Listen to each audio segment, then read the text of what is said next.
The Beeghly College of Education at Youngstown State University is celebrating its 50th anniversary in 2010.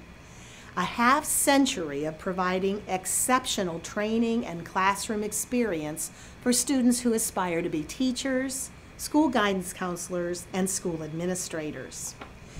When the staff of YSU magazine decided to feature the Beeghly College in our cover story for the spring 2010 edition, we thought we'd visit some of our Beeghly alumni at work in their schools and classrooms and learn firsthand how they are using their YSU training to create exciting learning environments for their students.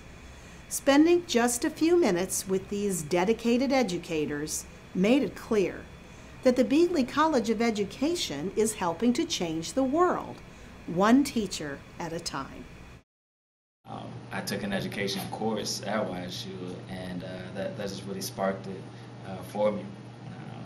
Provided everything I guess I needed to know about education. So from that point on, I started to, I guess, take advantage of the opportunities given to me to public speak, or the opportunities to kind of engage groups of people, whether it be Bible study teaching or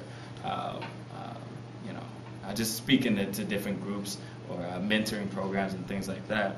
And from that point on, like I said, I just kind of embraced the idea of education, not even solely necessarily being a teacher, but just embrace the idea of education, and just ran with it for the most part. So that started about, like I said, sophomore or junior year of college, and just kind of been rolling with it ever since. I didn't necessarily choose education, but I feel like education chose me.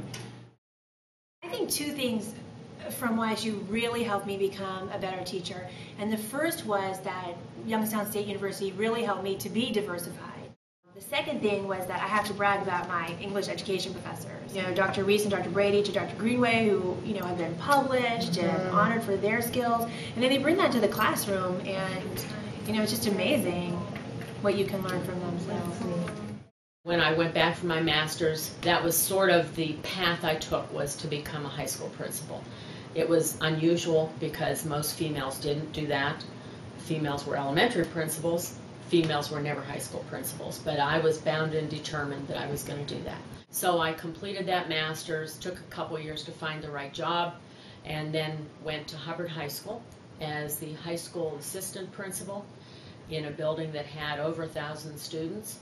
And that was, believe me, that was a real wake-up call to me to find out what education and leadership was really all about. But I loved it.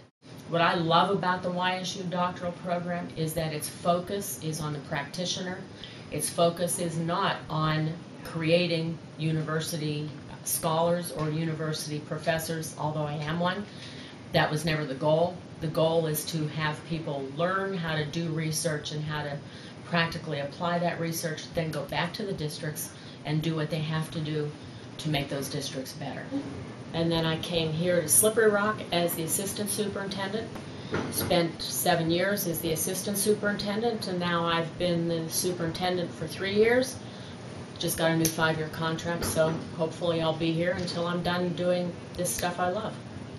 One of the things back then, now I know they do tech differently, but when I was there, tech, for 1 quarter, you were assigned to a school, and you had professors. I think we had, not sure, Dr. DePillo was one of them, Dr. Bailey, I think Dr. Genetti. Everyone taught different subjects. Like someone come in for language arts, science, social studies, and math. And they come in and they would, coach you, and then you had to create. You went into the schools and you taught different lessons. Like you teach a language art class to 1 grade level, science lesson, and you had to prepare. I mean, it was a rough quarter, okay? And they put you to the test. But from that quarter, I've learned, it has taught me immensely to be organized, because now I don't go to bed unless my book bag is packed for the next day. I have an idea of how my lessons are going to flow. Our lesson plans were, they were tough. There was a lot to write. You had to plan from how you flowed from language arts to social studies to science to math. And that kind of stayed with me. Didn't like it when I was doing it, but it has definitely stayed with me.